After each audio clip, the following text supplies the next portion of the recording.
Top quality और consistent performance के लिए सिर्फ सिल्वर पंप। टॉप क्वालिटी और कंसिस्टेंट परफॉर्मेंस के लिए सिर्फ सिल्वर पंप, नाम याद रखना। आपल्या सोबत आहेत शालेय शिक्षण मंत्री दादा भुसेजी। सर, काल तुम्ही काटोल कळमेश्वरच्या दौऱ्यावर होते। एका शाळेत व्हिजिट करताना प्राचार्याच्या खुर्चीत न बसता शेजारच्या खुर्चीत बसले, त्याचं समाज माध्यमांवर कौतुक होत आहे। कौतुक करण्यासाठी काही बसलो नाही। मला वाटतं की प्रत्येकाची एक खुर्ची ठरलेली आहे आणि म्हणून ज्याच्या त्याच्या खुर्चीत ज्याने त्याने बसायचं, तर काही फार मोठी वेगळी गोष्ट नाही। काल जी व्हिजिट केली शाळांमध्ये, काय आढळलं सर नागपूर जिल्ह्यात तुम्हाला? काल संपूर्ण आपल्या नागपूर विभागाच्या 6 जिल्ह्यांचा आढावा संपन्न झाला। अनेक शिक्षक बांधवांनी नाविन्यपूर्ण झोकून काम केलेलं आहे, त्यांचं कौतुक करण्यात आलं आहे। काही ठिकाणी काही त्रुटी आहेत, त्या दुरुस्त करण्याची सूचना केली।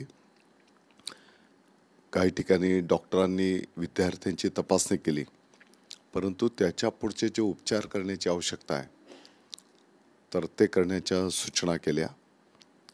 काही शाळांमध्ये विद्यार्थी उपस्थिती थोडी कमी होती, त्याच्यामध्ये पण सुधारणा करण्याची सूचना केली।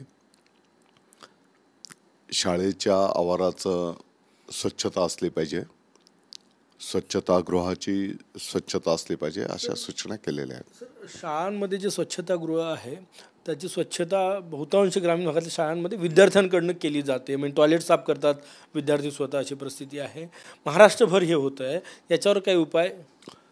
येणाऱ्या काळामध्ये या संदर्भामध्ये निश्चितपणे ठोस उपाययोजना करण्याचा विभाग प्रस्तावित करतो आहे। ही वस्तुस्थिती की आत्ताच्या घडीला या संदर्भामध्ये कर्मचारी वर्ग आपल्या जिल्हा परिषदच्या शाळा असतील, नगरपालिकेच्या शाळा असतील, तिथे उपलब्ध नाहीत आणि म्हणून याच्यावर ठोस काहीतरी मार्ग आपल्याला काढावा लागेल। जोपर्यंत मार्ग निघत नाही तोपर्यंत विद्यार्थी स्वच्छतागृह साफ करणार का? नाही, विद्यार्थ्यांना तर बिलकुल असं काम करू दिलं जाणार नाही।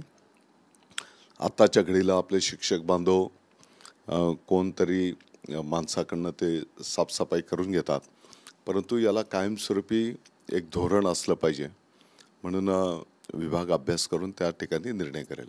सर, दिल्लीचे काल मतदान झालं, एक्झिट पोलमध्ये भाजप जे आहे ते पुन्हा त्या ठिकाणी सत्तेत येत आहे, आप दुसऱ्या क्रमांकावर दाखवतात। निश्चितपणे मला वाटतं की दिल्लीकरांनी भाजपला कौल देण्याचं सर्व पोलच्या अंदाजावरनं त्या ठिकाणी दिसत आहे।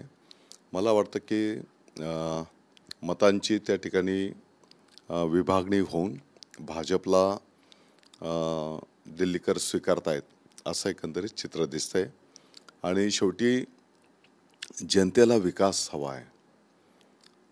एकाच विचाराचं सरकार अस्तित्वात येणार असल्यामुळे विकास त्या ठिकाणी झपाट्याने होत असतो। सर, नाशिकची DPDC जी बैठक आहे ते पुढे ढकलली जात आहे, असं चर्चा आहे की पालकमंत्री त्या ठिकाणी नाही म्हणून तिथली बैठक जी आहे DPDCची पुढे ढकलली। अशातला काही भाग नाही, प्रशासन आपलं काम करत असतंय। तरी पण लोकप्रतिनिधी आणि प्रशासनाच्या काही सूचना असतात, त्यासाठी अशा बैठकांची आवश्यकता असते, परंतु त्याच्यामुळे काही काम थांबलेलं नाही। नाशिक जिल्हा महाराष्ट्रातील अनेक प्रगत जिल्ह्यांपैकी एक जिल्हा आहे। अनेक नाविन्यपूर्ण उपक्रम त्या जिल्ह्यामध्ये केले गेले आणि ती परंपरा यापुढे चालू राहील। कधीपर्यंत होईल बैठक असं वाटतं? एकूणच DPDC नाशिकची बैठक कधीपर्यंत होईल?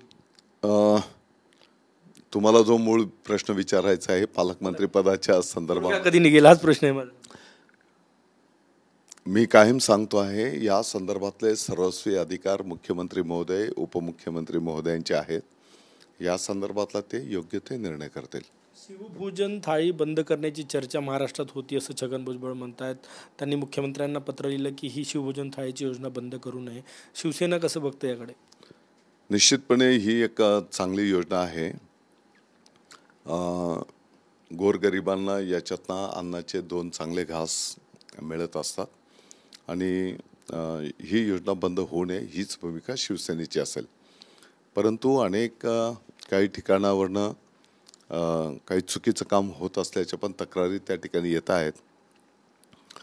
जिथे चुकीचं काम होत असेल तर त्या ठिकाणी कारवाई होईल, परंतु ही योजना अखंडपणे सुरू राहावी हीच आमचे सर्वांचं मत आहे.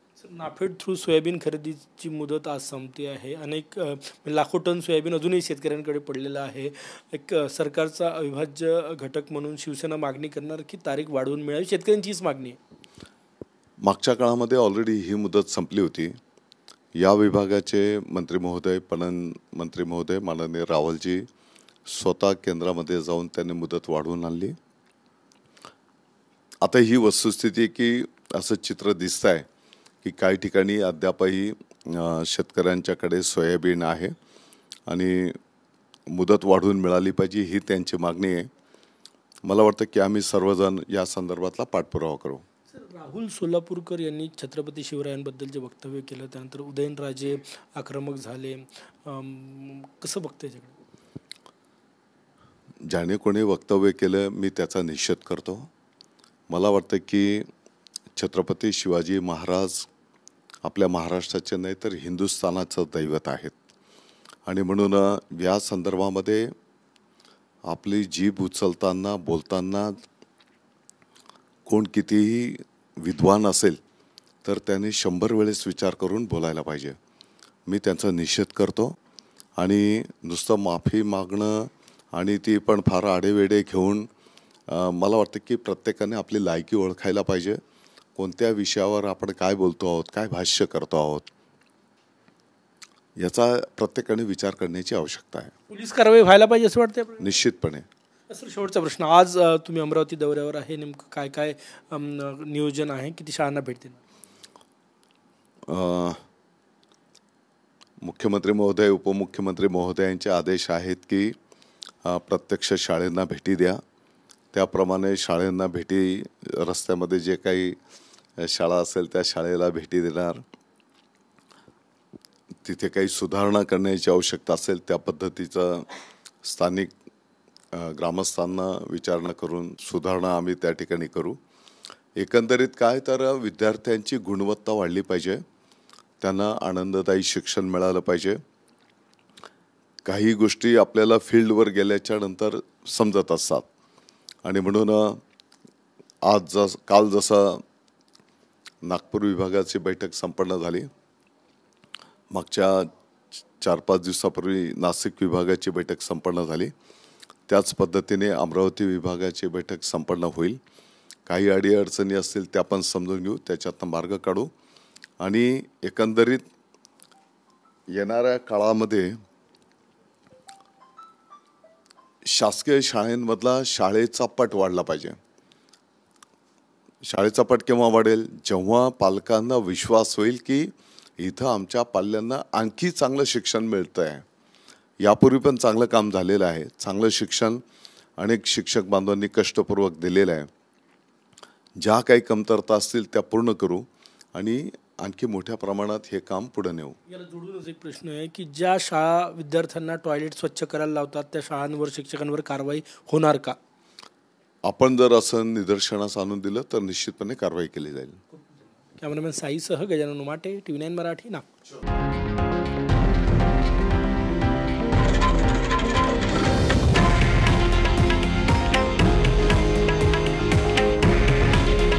हे आहे देशातील नंबर 1 न्यूज नेटवर्क आणि आपण पाहत आहात TV9 मराठी.